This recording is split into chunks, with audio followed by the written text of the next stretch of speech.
Dear friends, happy to meet you once again through this video. In the YouTube series of Foreign Travelers to Tamil Land, I will introduce Chinese traveler Fei Xin, who visited India in the early 15th century. Fei Xin was a military personnel of the fleet of the Ming dynasty, Admiral Zhang He. He is author of a historical work named Xingcha Shenglan, the overall survey of the Star Raft, consisting of notes about countries visited by Chinese ships. Researchers have posited that Fei Xin served as a soldier in the 3rd, 5th, and 7th Ming treasure voyages under the command of Admiral Zhang He. Fei Xin's book exists in a number of different Ming era editions. It has been studied by many Chinese and foreign historians. The first English translation of his book was made by William Woodville Rockhill and published in the Thong Pao in 1914-15. The most recent translation, based on a draft of J.V.G. Mills, was edited and annotated by Roderick Park in 1996. I am going to present the notes on the land of Ceylon Shanghuo, Ceylon, which was once under the rule of Tamil kings, in this video from the book edited by Roderick Pack. The territory of this country is extensive, the population dense. Commodities of all kinds are collected here, inferior only on the choice of things available in Java.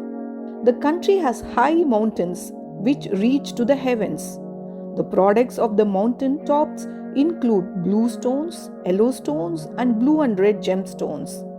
Whenever heavy rains occur, they are washed down from the mountains, and people look for them and pick them up in the sands. Near the sea coast, there is a pearl shoal.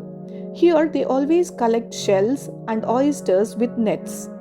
These they pour into a pearl tank, and when they have become rotten, they wash the pearls in a sieve and use them as valuable commodities. By the side of the sea, there is a flat rock with the imprint of a foot, some 3 feet long. It always contains water and never dries. They say that in the distant past, when Sakyamuni came from the Nicobar Islands to ascend this shore, his foot left this impress, and right down to the present it is taken for a holy imprint. At the foot of the mountain there is a Buddhist temple. It is said that when Sakyamuni entered Nirvana, his actual body remained lying on its side in the temple. This resting place of the dead also contains some Buddhist relics, Sharira. The climate is always hot. The customs are simple but rich in form and liberal.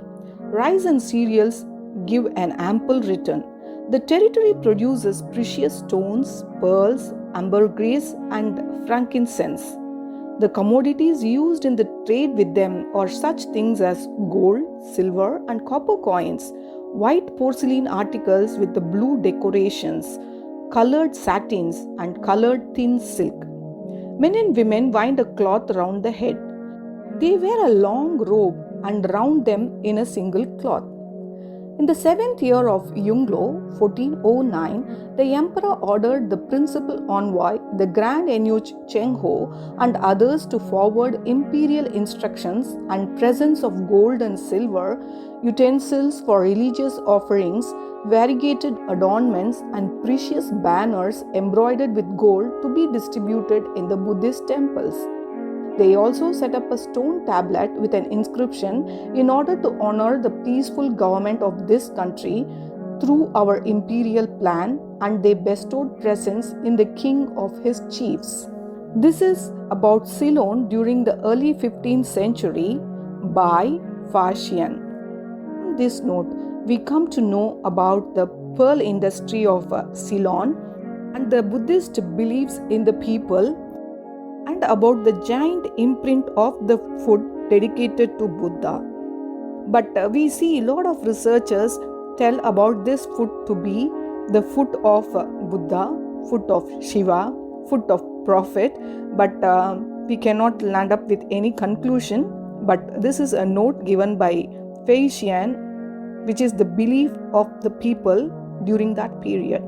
Before leaving, I would like to leave you with the note that there are many more interesting facts told by Fei Xin. We'll meet you soon with another video of his visit, that is to Kuai Lon. Until then, thanks with wishes.